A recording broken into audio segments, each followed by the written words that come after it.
বিজেপির নেতারা যদি এখানে ঢোকেন, ঘিরে ধরবেন এদেরকে, বলবে বাবা ঠাকুরদার সার্টিফিকেট নিয়ে আয়, তারপর প্রচার করতে আসবে। বাবা ঠাকুরদার সার্টিফিকেট নিয়ে আয়, তারপর প্রচার করতে আসবি। বেঁধে রাখবেন,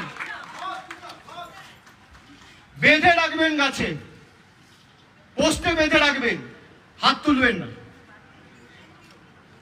আমরা শান্তিতে বিশ্বাস করি।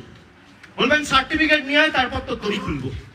যা, তোর বাবার সার্টিফিকেট, বাবার বার্থ সার্টিফিকেট, তোর দাদুর বার্থ সার্টিফিকেট, তোর ঠাকুরদার বার্থ সার্টিফিকেট, আর তোর দিদিমার বার্থ সার্টিফিকেট। তোর অমিত শাহ, মোদী সরকার যে আমাদের থেকে সার্টিফিকেট চেয়েছে, আগে তোরা সেই সার্টিফিকেট মানুষকে দেখা, তারপর কাগজ চাইবি মানুষের থেকে।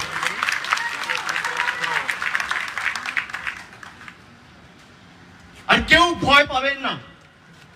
4 তারিখ থেকে এসআইআর এর ইনিউমারেশন ফর্ম ডিস্ট্রিবিউট হবে।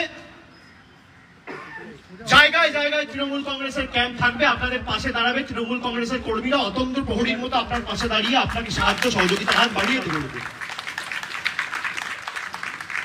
আমরা গরিব মানুষের 100 দিনের কাজের জন্য যেভাবে লড়াই করে 2 বছর ধরে, গত 2 দিন আগে সুপ্রিম কোর্ট অর্ডার দিয়েছে, সেখানে 2,58,00,000 গরিব মানুষের জয় হয়েছে। কেন্দ্র সরকার ভাবছে কি,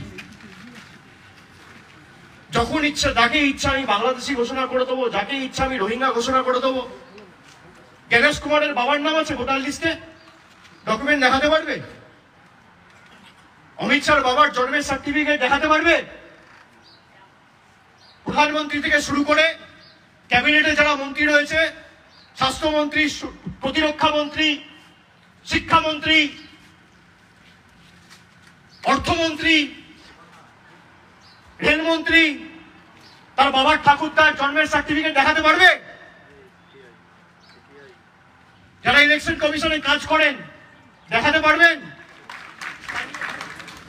কেউ ভয় পাবেন না। ভয় পাওয়ার কোনো কারণ নেই। মমতা বন্দ্যোপাধ্যায় না থাকলে ভয় পেতেন, তৃণমূল না থাকলে ভয় পেতেন। যতদিন আমরা আছি নিশ্চিন্তে থাকুন। রবীন্দ্রনাথ ঠাকুরের বাংলা, বিদ্যাসাগরের বাংলা, বঙ্কিমচন্দ্রের বাংলায়, স্বামী বিবেকানন্দর বাংলা, রামকৃষ্ণ পরমহংসদেবের বাংলাকে যারা ব্যঙ্গ বিদ্রুপ করেছে, বাংলাদেশি বলে যাদের আখ্যায়িত করে আমাদের অপমান করেছে, আগামী দিন জবাব নেওয়ার জন্য